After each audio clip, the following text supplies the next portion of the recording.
Vote পরবর্তী হিংসার মামলায় গ্রেফতার কাজল শেখ ঘনিষ্ঠ তৃণমূল নেতা। আদালতে তোলার সময় উত্তেজিত জনতার কাছে তৃণমূল নেতা খেলেন গণধলায়। তৃণমূল নেতা গ্রেফতারের পর বোলপুর মহকুমা আদালত চত্বরে ব্যাপক উত্তেজনা। শান্তিনিকেতন থানার অন্তর্গত কঙ্কালীতলা পঞ্চায়েতের উপপ্রধান তথা তৃণমূল নেতা মামুন শেখকে লক্ষ্য করে ছোড়া হলো ডিম। উঠল চোর চোর স্লোগানও। পরে আদালত চত্বরে প্রবেশ করানোর সময় উত্তেজিত জনতায় তৃণমূল নেতাকে দিলেন গণধলায়। ঘটনাকে কেন্দ্র করে রীতিমতো চাঞ্চল্যের সৃষ্টি হয়। জানা গেছে 2021 সালে ভোট পরবর্তী হিংসা মামলার একাধিক অভিযোগ দায়ের হয় মামুন শেখের বিরুদ্ধে। রাজ্যে পালাবদলের পর থেকেই তাকে হন্য হয়ে খুঁজছিল পুলিশ। রবিবার রাত্রে লাভপুরের একটি এলাকা থেকে তাকে গ্রেফতার করে পুলিশ। তারপরই সোমবার তাকে আদালত চত্বরে নিয়ে আসা হলে পুলিশের গাড়ি লক্ষ্য করে ছোড়া হয় ডিম। এমনকি ওই তৃণমূল নেতা মামুন শেখকে দেওয়া হয় গণধলায়। তার বিরুদ্ধে বিজেপি কর্মী ও সাধারণ মানুষের জমি দখল করে নেওয়া, তৃণমূল কার্যালয়ে তুলে নিয়ে গিয়ে আটকে রেখে মারধর করা, জরিমানা করা, বাড়িঘর লুটপাট ভাঙচুর এবং তার সঙ্গে প্রচুর মহিলাদের সঙ্গে দুষ্কর্ম করার অভিযোগ রয়েছে। এমনকি তার বিরুদ্ধে ধর্ষণের মামলাও রয়েছে বলে জানা যায়। সেই বিষয়ে তদন্ত করেছিল সিবিআই। এমনকি কঙ্কালীতলা পঞ্চায়েতে একাধিক দুর্নীতির সঙ্গে নাম জড়িয়েছে মামুন শেখের। তাই এদিন ধৃত তৃণমূল নেতাকে আদালতে নিয়ে আসার সময় কঙ্কালীতলা পঞ্চায়েতের বিভিন্ন গ্রামের মানুষজন আদালত চত্বরে জড়ো হয়েছিলেন। তাদের আগের বহিঃপ্রকাশ দেখা যায় আদালত চত্বরে। মামুন শেখের চরম শাস্তির দাবি জানাচ্ছেন বিজেপির নেতাকর্মী থেকে সাধারণ মানুষও। বোলপুর থেকে Anukul Garai report, crime press Bengal news.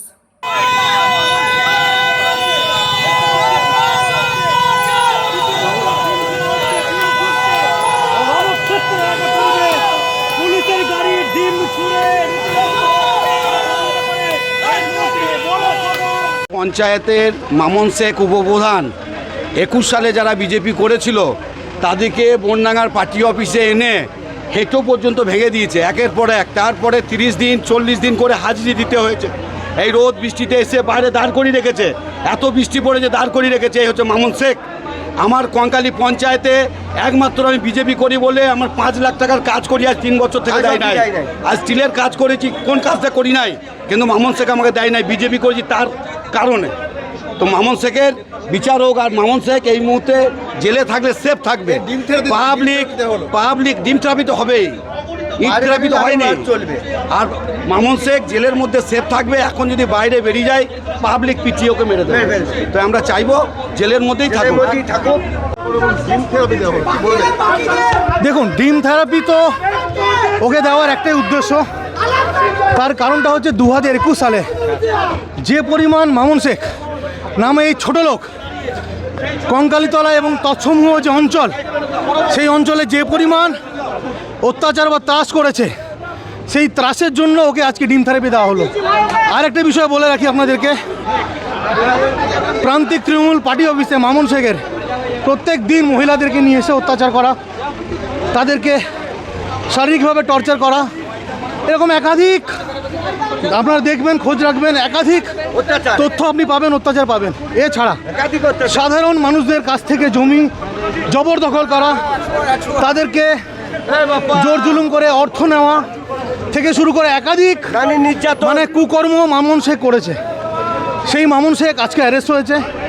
আমরা বোলপুরবাসী ভীষণভাবে খুশি, সন্তুষ্ট, এবং আমি পশ্চিমবঙ্গ প্রশাসন, বোলপুর প্রশাসনের কাছে অনুরোধ রাখবো যে এরকম সুবীর্যবান পুরুষ যে একাধিক মহিলার সাথে ধর্ষণ করতে পারে, ঠিক আছে, এইরকম জাতীয় সুবীর্যবান পুরুষকে সংরক্ষণ করে রাখা, কিভাবে না জেলে ভরে এদেরকে রাখা, এদেরকে বেল না দেওয়া, এদেরকে আটকে রাখা।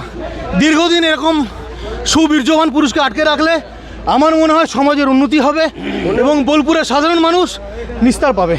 ধন্যবাদ। ডিম তো মারলো মানুষ, এখন ডিম ছুটছে।